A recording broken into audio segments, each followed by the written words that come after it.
Artificial intelligence has been a crucial tool for many nations' militaries for years. Now the war in Ukraine is driving innovation, and as that conflict drags on, AI's role in it is likely to grow. Ali Rogan looks at how militaries are using AI today and ahead to how it might be used in the future. More artificial intelligence on the battlefield carries great potential, but also higher risk. Right now, Congress is pressing the Pentagon through legislation to invest further and move faster on AI to avoid falling behind on this nimble but critical technology. Paul Shary is the Vice President and Director of Studies at the Center for a New American Security. He's also a former Army Ranger, Pentagon official, and the author of 4 Battlegrounds: Power in the Age of Artificial Intelligence. Paul, thank you so much for joining us. Artificial intelligence is already used to some extent on the battlefield, but we're not talking about completely autonomous technology. What is available currently? What are warfighters already using? And then where do you see the technology going in the near future? That's right. We're already seeing AI being used on the battlefield in Ukraine. Now, humans are still in control of the fighting, but one of the things that AI is doing is helping to process information faster. AI is being used to sift through satellite images and drone video feeds, and that helps militaries then better understand what's happening on the battlefield, make decisions faster, and then target the enemy faster and more accurately. So what happens when we do consider having humans not be at all in control? When these systems are fully automated, what are the pros and cons of that?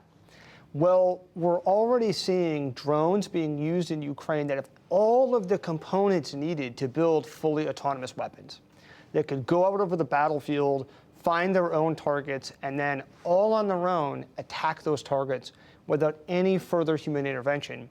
And that raises very challenging legal and moral and ethical questions about human control over the use of force in war. Now we're seeing Ukraine sort of lead the conversation in the application of using these fully autonomous devices. Do you think we're going to see more of that? And is there concern about how they might be used by differently by state actors and non-state actors, like terrorist organizations?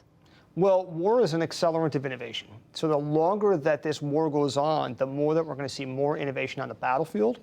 We're already seeing innovative uses of drones and counter-drone technologies. Things like electronic warfare systems that can target drone operators and then call in artillery strikes on the drone operator. And that kind of technology pushes militaries towards more autonomy. But it's not just confined to nation states.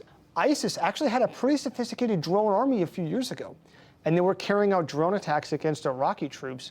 They were pretty effective. And now we've talked about how AI is used in weapons, but how about systems off the battlefield? Well, most of what militaries do is not actually right at the tip of the spear fighting. It's logistics, personnel, maintenance. It's moving people and things from one place to another. On a day-to-day basis, it looks a lot like what Walmart or Amazon do. It's what happens at the end that's different. And so AI has advantages in all of those other non-combat functions that are critical to how militaries operate. And if militaries could make their maintenance and logistics and personnel and finance functions just 10% better, that's going to have huge impacts for militaries on ultimately their capability at the military's edge on the battlefield. Now, some of what we're seeing in Ukraine is employing commercially available technology that can simply be purchased for a couple $1,000s. How is the U.S. Department of Defense dealing with keeping up with that sort of competition that exists? How is that playing out? Well, they're not keeping up. That's the short version. They're woefully behind because the culture is so radically different. And the bottom line is you can't buy AI the same way that you might buy an aircraft carrier. The military is moving too slow. It's mired in cumbersome bureaucracy. And the leadership of the Pentagon has tried to shake things up.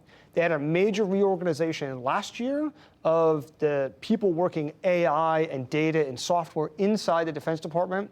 But we haven't seen a lot of changes since then.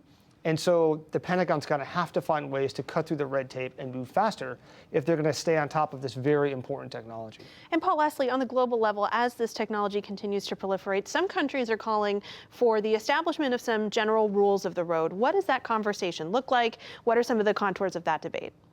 Well, we've certainly seen debates over the last several years, all the way back to 2014, about lethal autonomous weapons. There's a pretty wide range of views on this.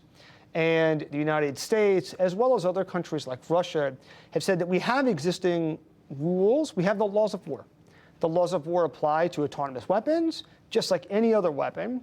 And we need to focus on adhering to those and making sure that any use of these weapons is consistent with the law of war. And what about the other side of that? Those who say we need additional rules and that the existing rules don't fully apply here. That's right. So there's about 30 countries that have said that they'd like to see a preemptive, legally binding treaty that would ban autonomous weapons before they can be built.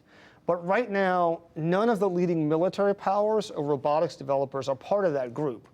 And so it hasn't yet had the political heft to get to a treaty that could change as we see the technology advance and as we see, of course, more broadly, concerns about AI grow as we're seeing AI technology advance. And there's more calls for global regulation of AI.